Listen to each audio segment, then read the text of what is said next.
Hello दोस्तों। तो आज हम चैप्टर लेके आ गए हैं ग्लोब लैटिट्यूड एंड लॉन्गिट्यूड। ये क्लास 6 ज्योग्राफी के चैप्टर है। हम इसको आज बहुत ही इजी वे में डिस्कस करेंगे। ये नोट्स मैंने खुद बनाए हैं, लेकिन ये एनसीईआरटी से रेफ़र किया गया है, तो कहीं और आपको जाने की ज़रूरत नहीं। एनसीईआरटी बेस्ट है, आप एनसीईआरटी पढ़ो।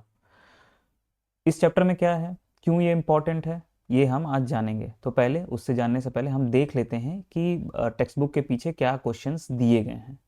क्वेश्चन में पूछा गया है, what is the true shape of the earth, what is globe, what is the longitudinal value of the tropic of cancer, what are the three heat zones of the earth, what are the parallels of latitude and meridian of longitude, why does the torrid zone receive maximum amount of heat, why it is 5:30 p.m. in India and 12 noon in London। चलिए शुरू करते हैं। दोस्तों, हम सब जानते हैं कि हमारा अर्थ अपने एक्सिस पे रोटेट करता है। तो अर्थ क्या है कि earth is slightly flattened at the poles. Poles पे क्या है, ये फ्लैटेंड है। और बल्ज इक्वेटर पे, ये हमारा इक्वेटर जो 0 डिग्री पे गया हुआ है, ये बल्ज है। ठीक है, ऐसा क्यों होता है? क्योंकि दोस्तों, due to the rotation of the earth, earth के रोटेशन से ऐसा होता है। ठीक, और दूसरा जो कारण है, centrifugal force in the maximum equator causing bulging. ठीक है, सेंट्रीफ्यूगल फोर्स की वजह से भी ऐसा होता है। ये दोनों कारण है, रोटेशन हो रहा है और सेंट्रीफ्यूगल फोर्स। जब रोटेशन होता है तो सेंट्रीफ्यूगल फोर्स लगता ही है। Got it? तो अब हम समझते हैं इस बात को कि अगर अगर ये रोटेशन रुक जाए तो क्या अर्थ अपने नॉर्मल शेप में आ जाएगा? हाँ दोस्तों, आ जाएगा, लेकिन इसके लिए बहुत टाइम लगेगा और इतना आसान नहीं है कि अर्थ का रोटेशन रुक जाए। Got it? अब हम आगे देखते हैं। ग्लोब, ग्लोब क्या है? Globe is a true model of earth. Globe क्या है? True model of earth. Earth की ही तरह है। ग्लोब बहुत तरीके के आते हैं, बड़ा साइज में आता है, बलून साइज में आता है, पॉकेट साइज में आता है। तो आप जैसा ले लो। ठीक। दूसरी चीज, सबसे बड़ी बात यह है कि ग्लोब क्यों कह रहे हैं हम ट्रू मॉडल ऑफ अर्थ है, क्योंकि ग्लोब पे कॉन्टिनेंट, ओशियन और कंट्रीज के बारे में एग्जैक्ट वैसा ही दिया रहता है। Got it? अब हम बात करते हैं लैटिट्यूड की। भाई, लैटिट्यूड पढ़ने की आखिर जरूरत क्या पड़ गई हमें? हम अर्थ के बारे में ऐसे ही देख रहे हैं। तो लैटिट्यूड पढ़ने की जरूरत यह है कि मानो कि आपको मैंने एक स्पेयर बॉल दे दिया और उस पे कह दिया कि आप लोकेशन लोकेट करके दिखा दो। ठीक है, आपके पास एक स्पेयर है और लोकेशन, दो जगह की लोकेशन लोकेट करनी है, तो ये बहुत ही डिफिकल्ट हो जाता है। तो उसी तरह से हमारा अर्थ भी क्या है, एक तरह का स्पेरिकल शेप में है। तो उस पे लोकेशन लोकेट करना, कंट्रीज के लोकेशन लोकेट करना बहुत ही मुश्किल हो जाएगा। तो हमने क्या किया कि अर्थ पे इमेजिनरी लाइन ड्रॉ कर दी। ये लाइन सच में नहीं खींची हुई है, अर्थ पे इमेजिनरी लाइन है, ये ड्रॉ की गई है। ये हमारी सहूलियत के लिए किया गया। तो इमेजिनरी लाइन में हम पहले बात करेंगे इमेजिनरी लाइन की, जो है लैटिट्यूड। लैटिट्यूड क्या है, ये देखिए, ये 0 डिग्री है, ये हमारा इक्वेटर है। ठीक है, 0 डिग्री इक्वेटर है। Got it?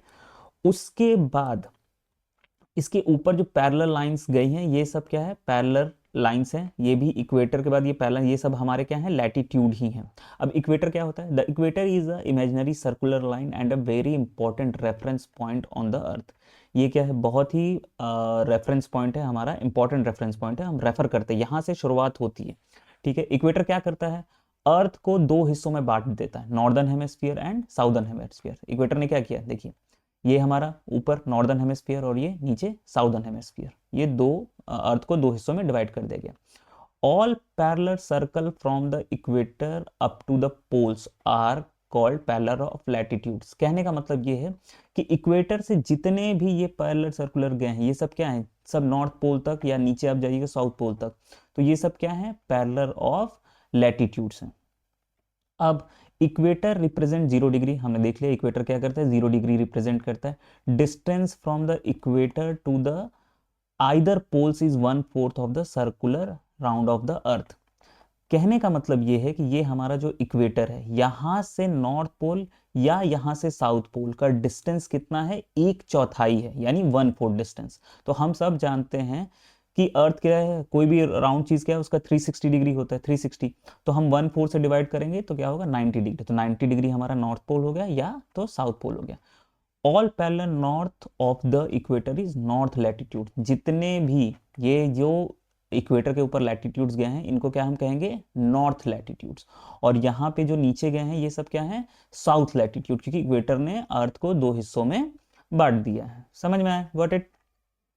अब आगे हम देखते हैं, जैसे अब समझिए इस बात को कि इस बात को जैसे समझिए, एग्जांपल दिया है कि जैसे चंदनपुर इन महाराष्ट्र इंडिया और बेलो हॉरिजॉन्टे इन ब्राजील साउथ अमेरिका, कहाँ है, दोनों लोकेटेड कहाँ है, 20 डिग्री पैरेलल लोकेटेड है, 20 डिग्री लैटिट्यूड पे लोकेटेड है। तो अब हमें कैसे पता चलेगा कि वो साउथ पे लोकेटेड हैं या नॉर्थ पे लोकेटेड हैं, ठीक है, कहाँ पे लोकेटेड है।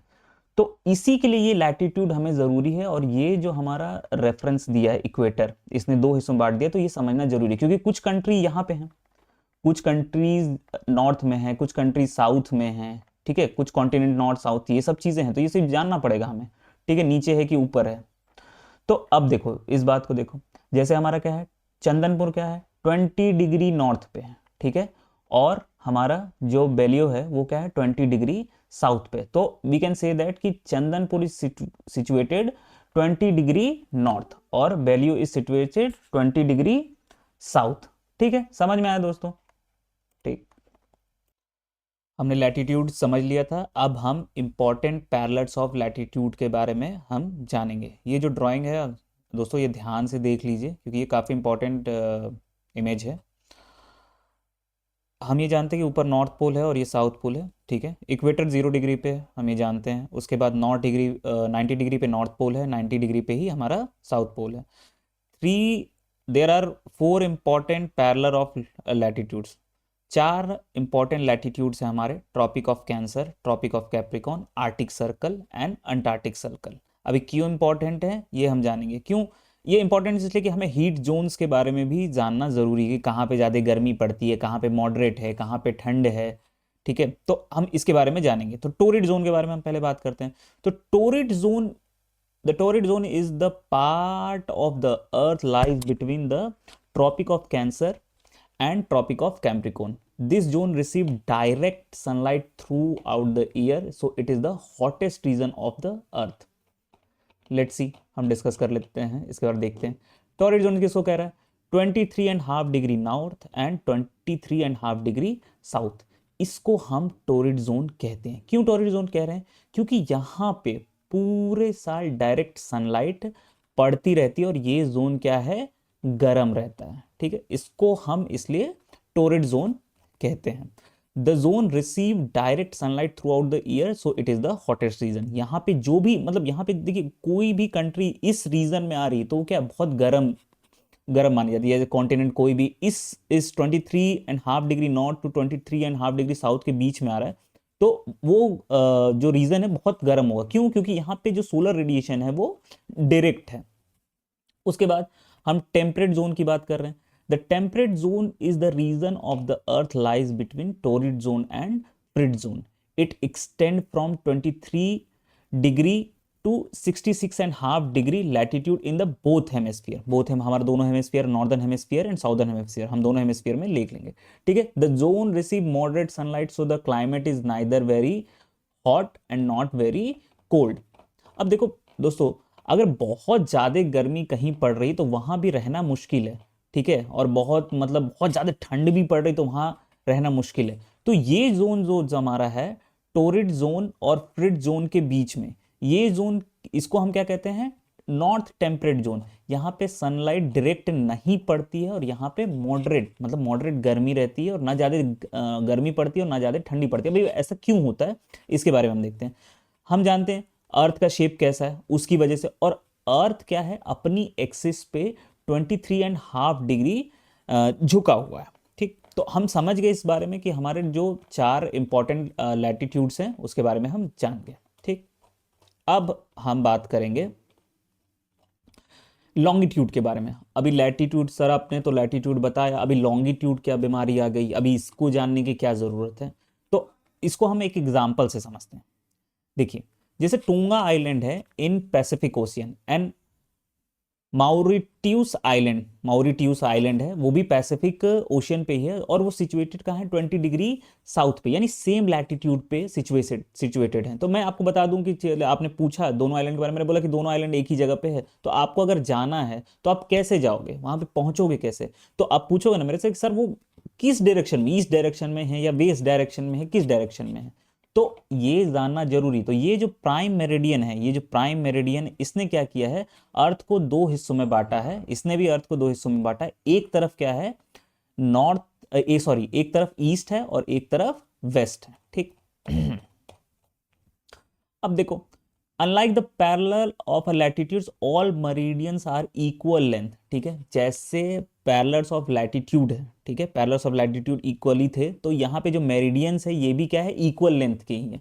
ग्रीनविच क्या है, Greenwich the British royal observatory is located, the prime meridian is called, the meridian is called prime meridian. Greenwich क्या है, ये रॉयल ऑब्जर्वेटरी है, वहीं से ये ग्रीनविच पास हुआ है। तो सर पूछेंगे कि हमारे यहाँ से क्यों नहीं पास हुआ, ऐसे कैसे जान गए? ये देखो, ये इमेजिनरी लाइन है, जब वो लोग अमीर लोग थे, बढ़िया पैसा कमाते, हम तो कॉलोनियल रूल थे ना, तो हमारे यहाँ से नहीं पास, उन्होंने बोला नहीं यहीं से पास होगा। ऐसा अर्थ पे या भगवान ने बना के नहीं दिया, उनके पास पैसा था, पावर था, उन्होंने अपने तरफ से खींच लिया। जब हमारे पास पैसा पावर होगा तो हम बोल देंगे कि मेरिडियन अब हमारे तरफ से जाएगा, यानी हमारे यहाँ से जाएगा, ठीक। तो ये मेन कारण है, ऐसा कोई मतलब वो नहीं है। अभी इट वैल्यू क्या है, 0 डिग्री सॉरी 0 डिग्री लॉन्गिट्यूड है, इसकी वैल्यू क्या है, 0 डिग्री लॉन्गिट्यूड, ये प्राइम मेरिडियन की जो वैल्यू है 0, ये 180 डिग्री ईस्ट जाता है और 180 डिग्री ना वेस्ट जाता है, ठीक। अब इसकी सबसे इंपॉर्टेंट चीज है कि हम इसमें एक टाइम जोन की भी बात करते हैं। टाइम जोन क्या है, time zone of the world, क्या मतलब है, देखो ये आप मैप देखो, ये मैप देखो, यहाँ पे क्या है कि ये जो 0 डिग्री हमारा ये प्राइम मेरिडियन, ये ग्रीनविच के तरफ खींचा हुआ है, ये ग्रीनविच के साइड से पास हुआ, इसमें कवर उन्होंने कर दिया। अब जब हम ईस्ट के तरफ जाते हैं, ईस्ट के तरफ जाते हैं, तो हर डिग्री पे हमारा टाइम बढ़ता है, यानी प्लस में टाइम जाता है, और जब हम वेस्ट की तरफ जाते हैं तो हमारा टाइम कम होता है। फॉर एग्जाम्पल हम समझते हैं, 1 डिग्री आप जाते हो अगर ईस्ट की तरफ, तो वेस्ट से वो 4 मिनट आगे चल रहा है, और अगर आप 1 डिग्री वेस्ट जाते हैं तो ईस्ट से 4 मिनट पीछे चल रहा है, ठीक। 15 डिग्री में 1 घंटा। तो अब इसको हम कैलकुलेट कैसे कहते हैं, हम जानते हैं कि हमारा अर्थ 24 आवर में 360 डिग्री रोटेट करे, यानी 360 इज इक्वल टू 24 आवर। तो 1 डिग्री का हम टाइम निकालेंगे तो 24 आवर में 1440 मिनट होता है, ठीक। 360 डिग्री में 1440 इज इक्वल टू, तो 1 डिग्री निकालने के लिए हम क्या करेंगे, तो हम 1440 से डिवाइड करेंगे 360 का, तो यानी 1 डिग्री में 4 मिनट हो गया। अभी 15 डिग्री का क्या होगा कि 60 मिनट, 1 आवर, समझ गए? तो यानी कि जब आप इस डायरेक्शन में, ईस्ट डायरेक्शन में आप जब जा रहे हो, प्राइमरी डे से ईस्ट डायरेक्शन में 15 डिग्री जा रहे हो, तो 1 घंटा आप आगे हो, यानी कि वेस्ट डायरेक्शन में, कहीं वेस्ट डायरेक्शन में किसी भी कहीं पे अगर वहां पे 12 बज रहा है, तो आपके यहाँ पे क्या बजेगा, आपके यहाँ टाइम 1 हो रहा होगा, ठीक है, समझ गए? तो ईस्ट की तरफ जब भी हम प्राइम मेरिडियन से ईस्ट की तरफ जाते हैं तो 1 घंटा आगे होता है, प्लस में रहते हैं, और वेस्ट की तरफ जाते हैं तो 1 घंटा बिफोर रहता है, यानी अहेड और बिफोर, ठीक है। ये टाइम जोन हमने निकाल लिया। उसके बाद फिर क्या है कि हमें क्या है, स्टैंडर्ड टाइम, स्टैंडर्ड की जरूरत क्यों है, ठीक है। हमने देखा ना कि हमारा स्टैंडर्ड होता है, देखो इंडिया का एक्सटेंड कहाँ से, 60 डिग्री ईस्ट से 97 डिग्री ईस्ट तक है, तो बहुत ही डिफिकल्ट होता है ट्रेन के लिए टाइम टेबल बनाना, ठीक है। तो अब अगर टाइम टेबल जैसे क्या है कि 1 घंटा 45 minute local time of Dwarka in Gujarat and Dibrugarh in Assam, 1 घंटा 45 मिनट का डिफरेंस है, ठीक। अगर 1 घंटे 45 मिनट डिफरेंट है तो हमें हर चीज को सेट करने में समस्या आने लगेगी। तो इसीलिए क्या किया गया कि हमें ये बहुत जरूरी होगी कि हम एक सेंट्रल मरीडियन को अडॉप्ट कर लें। तो हमने सेंट्रल मरीडियन को अडॉप्ट किया, तो 82.5 डिग्री ईस्ट हमने इसको अडॉप्ट कर लिया है, जिसको हम कहते हैं इंडियन स्टैंडर्ड टाइम, आईएसटी कहते हैं, इंडियन स्टैंडर्ड टाइम। सॉरी ये दोस्तों, ये पीडीएफ कट गया है थोड़ा सा, तो आप एडजस्ट कर लीजिएगा। इसी को मतलब इसको आईएसटी कहेगा, यानी हमारा आईएसटी यहीं से कैलकुलेट होता है। आपने ये देखा है ना कभी कभी कि आप नॉर्मली पूछते हो किसी से कि कहीं देखा है कि आप जैसे मान लो आप एमपी में हो, कहीं कहीं इंदौर में, और आप प्रयागराज में आ जाओ या बनारस साइड में आ जाओ, तो वहाँ पे क्या होता है कि आप देखोगे, पूछोगे कि अरे तुम्हारे यहाँ तो अभी धूप ढल गया पूरी तरीके से, हमारे यहाँ नहीं ढला है, ठीक है, तो ये मेन उसी का डिफरेंस होता है, क्योंकि हमारा इंडिया एक एक्सटेंड है कहाँ, 68 डिग्री ईस्ट से 97 डिग्री ईस्ट तक का एक्सटेंशन है हमारे इंडिया का। सो दोस्तों ये चैप्टर यहीं पे ख़त्म होता है। होप कि आपको अच्छे से समझ में आया होगा, और कोई भी दिक्कत होगी आप कमेंट कर सकते हो, ठीक है। और उसके बाद अगर कोई भी प्रॉब्लम होगी या आपको लगे कि कुछ और सुधार करने की ज़रूरत है या कुछ और ऐड करने की ज़रूरत है, तो आप बिल्कुल बेहिचक कमेंट करिए, मैं और सुधार करूंगा इसमें। और आपको कंसेप्ट अगर क्लियर हो तो बिल्कुल बोलिए कंसेप्ट क्लियर हुआ, ठीक है। थैंक